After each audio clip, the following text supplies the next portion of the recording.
संकल्प प्रतिष्ठान आयोजित चैत्र नवरात्र उत्सव दिवस 3. चैत्र नवरात्र उत्सव 2025 वर्ष 15वे. ठाण्यातील वागळे इस्टेट येथील किसन नगर येथे माननीय आमदार रवींद्र फाटक व नगरसेविका जयश्री फाटक यांच्या माध्यमातून नवकुंडी अष्टलक्ष्मी महायज्ञाचे आयोजन केले आहे. या चैत्र नवरात्र उत्सवाच्या 3ऱ्या दिवशी महिला भाविकांनी विशेष उपस्थिती लावली होती. सारिका ये.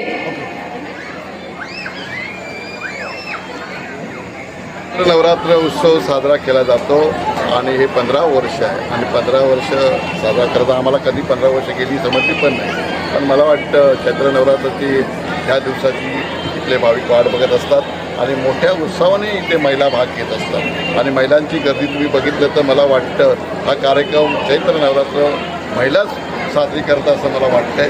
सर्व महिलांचं मनापासून मी कौतुक करेन आणि त्यांचे रोज प्रत्येक दिवसाला एक दिवशी स्वतःहून ते कार्यक्रम करत होता.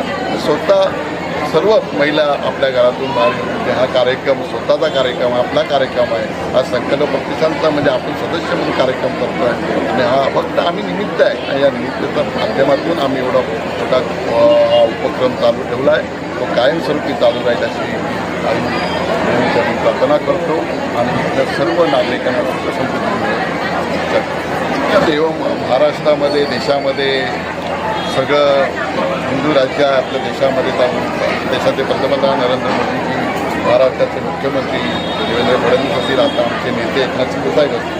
बघा ह्या आता त्या नवीन इलेक्शन झाली त्याच्या माध्यमातून तुम्ही बघितलं असेल की ह्या सर्व हिंदू धर्म आणि ह्याच्यावरती हिंदूवरती हे सगळं चाललेलं आहे आणि जिथे हे उत्सव होत असतात तिथे मोठा प्रतिसाद लोकांचा मिळत असतो आणि लोकांना बघा कुठल्या शिर्डीला जावा, गणपतीला जावा, तिरुपतीला जावा, सगळी आम्ही जातो. एवढी मोठी प्रचंड गर्दी असते आणि असे कार्यक्रम चैत्र नवरात्रीमध्ये साजरे केले जातात ठाणे शहरामध्ये. त्याच्यामधला हा एक कार्यक्रम आहे आणि हा कार्यक्रम कसा आम्ही एवढा छोट्याशा पद्धतीने चालू केला होता.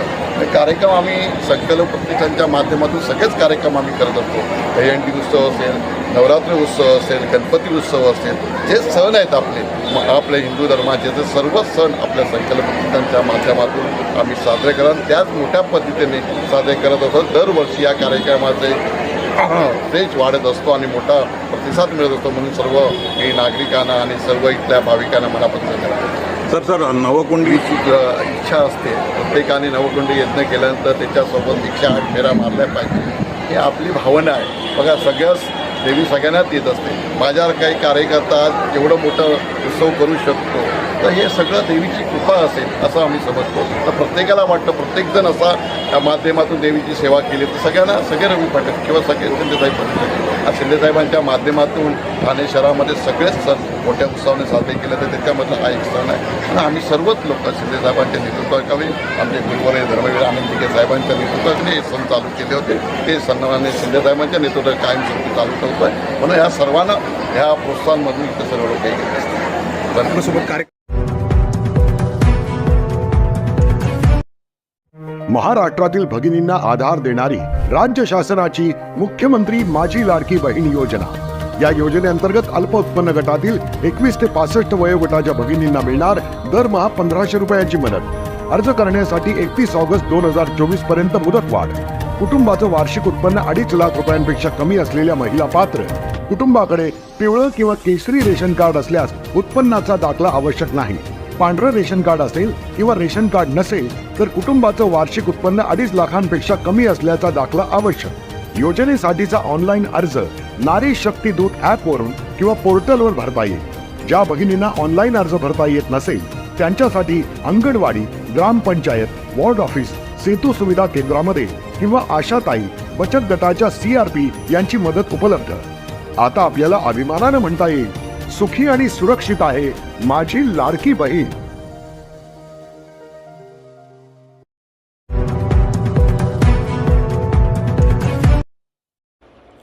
इंधन वहन शुल्कातून वीज ग्राहकांची कोट्यावधीची लूट, बेकायदेशीर वसुली विरुद्ध टिस्काचे नागरिकांना आवाहन.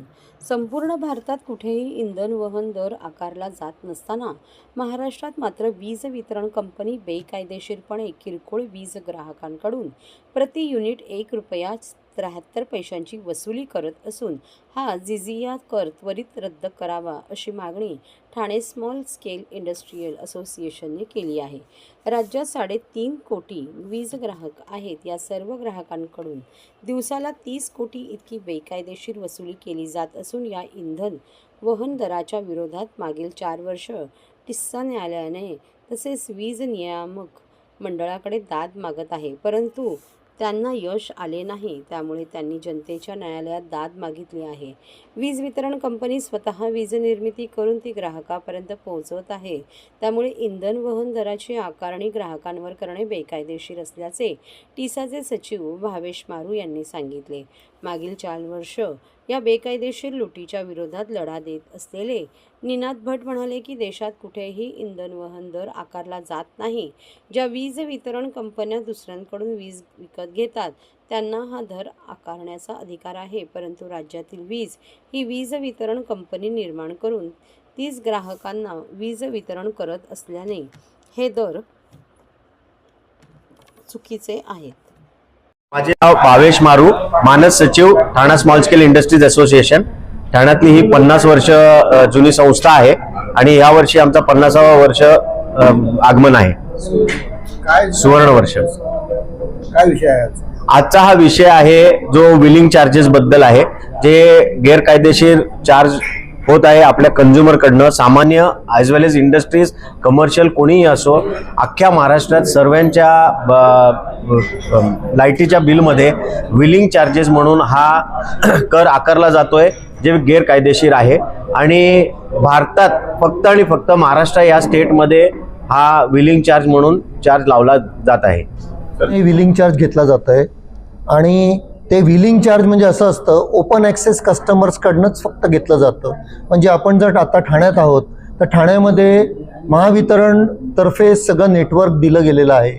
ज्या ट्रान्सफॉर्मर्स लावलेत, केबल्स टाकल्यात, आपल्या सोसायटीपर्यंत, घरापर्यंत, कंपन्यांपर्यंत जे इन्फ्रास्ट्रक्चर केलं आहे ते त्यांनी दिलेलं आहे.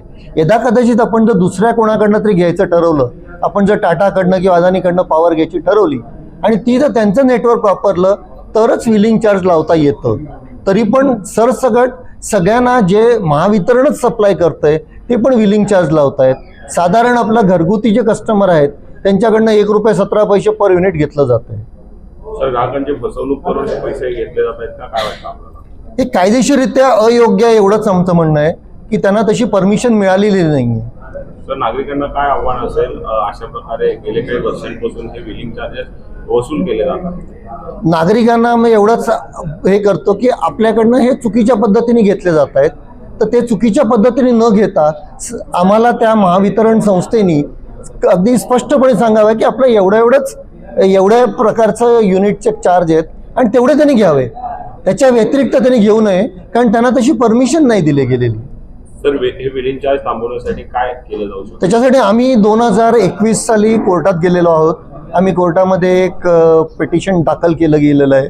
त्याचं कोर्टात माननीय न्यायालयाने तर्फे जर निकाल आला तर चांगलंच आहे, पण नाहीतर आम्हाला जर वरती अपीलला जायचं म्हटलं तर छोट्या ग्राहकांना वरती अपीलला जाऊ शकत नाही आपण.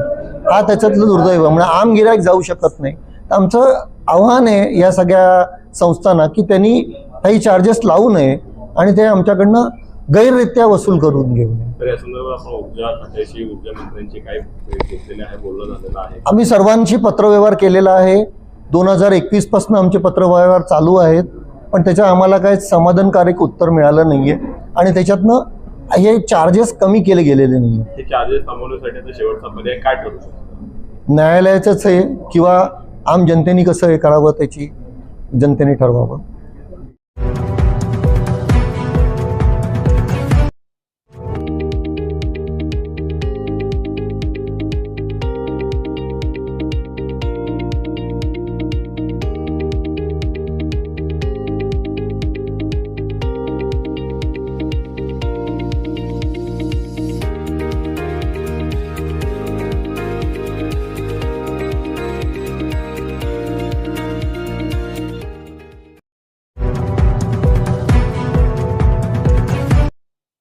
जांभळी नाका चैत्र नवरात्र उत्सवात उत्तर भारतीय समाजातील उल्लेखनीय काम करणाऱ्या मान्यवरांचा सत्कार आनंद चॅरिटेबल ट्रस्टच्या वतीने आयोजित होत असलेल्या जांभळी नाका येथील शिवाजी मैदान चैत्र नवरात्रोत्सव 2025 भक्ती व कला महोत्सवाच्या तिसऱ्या दिवशी भोजपुरी लोकसंगीत नाईट सुप्रसिद्ध लोकगायक शिवम पांडे, लोकगायिका ममता उपाध्याय यांचा गाण्याचा कार्यक्रम आयोजित करण्यात आला। त्यावेळी आमदार सुनील शिंदे यांनी सहकुटुंब सहपरिवार उपस्थित राहून देवीचे दर्शन घेऊन आरती केली। या कार्यक्रमामध्ये ठाणे नवी मुंबई व मीरा भाईंदर क्षेत्रातील उत्तर भारतीय समाजामध्ये वेगवेगळ्या क्षेत्रात उल्लेखनीय काम करणाऱ्या नागरिकांना पुरस्कार देऊन सन्मानित करण्यात आले। सत्कारमूर्ती डॉक्टर अश्विनी पांडे, कुमारी Sheetal Rakesh Mishra, doctor Kanhaiya Gupta, doctor Sanjay Singh, advocate दरम्यान सिंह, श्री विजय प्रताप सिंह, श्री दुर्ग विजय रामनाथ पाल, श्री गोपाल पांडे, श्री अंकित राय या सत्कारमूर्तींचा सत्कार आमदार सुनील शिंदे, संपर्क प्रमुख मधुकर देशमुख, उपजिल्हा प्रमुख कृष्णकुमार कोळी, शहर प्रमुख प्रदीप शिंदे, सचिव सुरेश मोहिते, शाखा प्रमुख राजेंद्र महाडिक, महेश ढोमणे, सीमा राजपूत यांच्या हस्ते करण्यात आला। त्यावेळी उत्तर भारतीय समाजाचे प्रमुख मान्यवर प्रभाकर सिंह, विनय शुक्ला, अशोक तिवारी, नरेंद्र सिंह, अभिराम सिंह, संतोष दुबे, राकेश मिश्रा, सुधीर सिंह उपस्थित होते।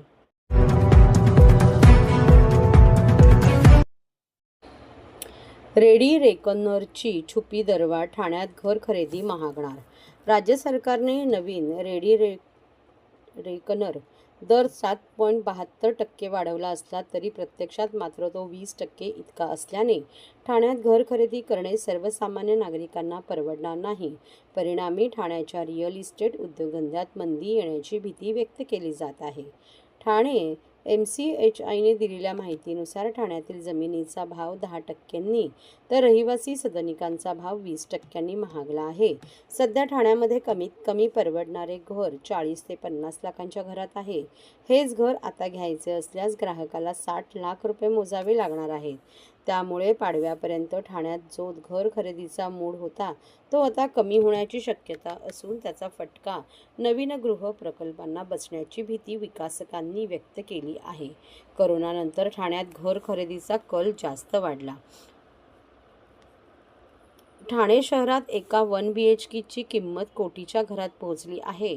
शहरापासून दूर असलेल्या गृह प्रकल्पांमध्येही 50 लाख ते 1.5-2 कोटींची घरं उपलब्ध आहे। सर्वसामान्य मध्यमवर्गीयांना सध्या तरी ही घरे परवडणारी नसली तरी ठाण्यात घर खरेदीला चांगला प्रतिसाद मिळत होता।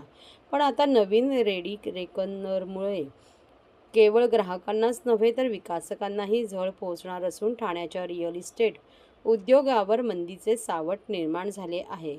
घरे विकायची असतील तर विकासकांना लाभाचे मार्जिन कमी करावे लागणार आहे। पूर्वी भूमिपूजनाला घराचे बुकिंग होत असे, आता इमारतीचे 5 मजले चढल्यावर घराची बुकिंग होते।